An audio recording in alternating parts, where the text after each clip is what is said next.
नमः श्री ज्योतिराजाय विवेकानंद सूरये सच्चित सुख स्वरूपाय स्वामिने तापहारिणे।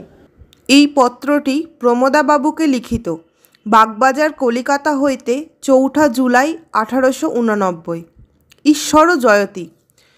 পূজ্যপাদ মহাশয়, কল্য আপনার পত্রে সবিশেষ অবগত হইয়া পরম আনন্দিত হইলাম। আপনাকে পত্র লিখিতে গঙ্গাধরকে অনুরোধ করিতে যে আপনি লিখিয়াছেন তাহার কোনো সম্ভাবনা দেখি না, কারণ তাহারা আমাদের পত্র দিতেছেন, কিন্তু তাহারা ২-৩ দিবস কোথাও রহিতেছেন না, অতএব আমাদের কোনো পত্রাদি পাইতেছেন না। আমার পূর্ব অবস্থার কোনো আত্মীয় শিমুলতলায় বৈদ্যনাথের নিকট একটি বাংলো ক্রয় করিয়াছেন। ওই স্থানের জলবায়ু স্বাস্থ্যকর বিধায় আমি সে স্থানে কিছুদিন ছিলাম, কিন্তু গ্রীষ্মের অতি সহ্যে অত্যন্ত উদরাময় হওয়ায় পলাইয়া আসিলাম। কাশীধামে গমন করিয়া মহাশয়ের চরণ দর্শন করিয়া এবং সদালাপে অবস্থানপূর্বক আত্মাকে চরিতার্থ করিব, এই ইচ্ছা যে অন্তরে কত বলবতী তাহা বাক্য বর্ণনা করিতে পারে না, কিন্তু সকলই তাহার হাত। কে জানে মহাশয়ের সহিত জন্মান্তরীণ কি হৃদয়ের যোগ, নহিলে এই কলিকাতায় বহু ধনী মানী লোক আমাকে যথেষ্ট স্নেহ করেন, তাহাদের সঙ্গ আমায় সাতিশয় বিরক্তিকর বোধ হয়। আর মহাশয়ের সহিত এক দিবসের আলাপেই প্রাণ এক প্রকার মুগ্ধ হইয়াছে যে আপনাকে হৃদয় পরমাত্মীয় এবং ধর্মবন্ধুভাবে গ্রহণ করিয়াছে। মহাশয় ভগবানের প্রিয় সেবক, এই একটি কারণ। আর একটি বোধ হয় তচ্চেতসা স্মরতি নূনম বোধপূর্বং ভাবস্থিরানি জননান্তর সৌহৃদানি। ভূয়দর্শন এবং সাধনের ফলস্বরূপ মহাশয়ের যে উপদেশ, তজ্জন্য আমি আপনার নিকট ঋণী রহিলাম।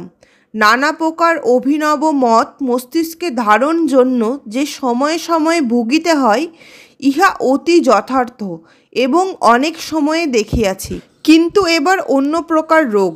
ঈশ্বরের মঙ্গল হস্তে বিশ্বাস আমার যায় নাই এবং যাইবারও নহে, শাস্ত্রে বিশ্বাসও টলে নাই, কিন্তু ভগবানের ইচ্ছেই গত ৫-৭ বৎসর আমার জীবন ক্রমাগত নানা প্রকার বিঘ্ন বাধার সহিত সংগ্রামে পরিপূর্ণ। আমি আদর্শ শাস্ত্র পাইয়াছি, আদর্শ মনুষ্য চক্ষে দেখিয়াছি, অথচ পূর্ণভাবে নিজে কিছু করিয়া উঠিতে পারিতেছি না। ইহাই অত্যন্ত কষ্ট বিশেষ। কলিকাতার নিকটে থাকিলে হইবারও কোনো উপায় দেখি না। আমার মাতা এবং 2টি ভ্রাতা কলিকাতায় থাকে, আমি জ্যেষ্ঠ। মধ্যমটি এইবার ফার্স্ট আর্টস পড়িতেছে, আর একটি ছোট। ইহাদের অবস্থা পূর্বে অনেক ভালো ছিল, কিন্তু আমার পিতার মৃত্যু পর্যন্ত বড়ই দুস্থ, এমনকি কখনো কখনো উপবাসে দিন যায়। তাহার উপর জ্ঞাতিরা দুর্বল দেখিয়া পৈতৃক বাসভূমি হইতে তাড়াইয়া দিয়াছিল। হাইকোর্টে মকদ্দমা করিয়া যদিও সেই পৈতৃক বাটির অংশ পাইয়াছেন, কিন্তু সর্বশান্ত হইয়াছেন, যে প্রকার মকদ্দমার দোস্তর। কখনো কখনো কলকাতার নিকট থাকিলে তাহাদের দুরাবস্থা দেখিয়া রজগুণের প্রাবল্যে অহংকারের বিকারস্বরূপ কার্যকরী বাসনার উদয় হয়। সেই সময়ে মনের মধ্যে ঘোর যুদ্ধ বাধে। তাহাতেই লিখিয়াছিলাম, মনের অবস্থা বড়ই ভয়ঙ্কর। এবার তাহাদের মকদ্দমা শেষ হইয়াছে। কিছুদিন কলিকাতায় থাকিয়া তাহাদের সমস্ত মিটাইয়া এদেশ হইতে চিরদিনের মতো বিদায় হইতে পারি। আপনি আশীর্বাদ করুন।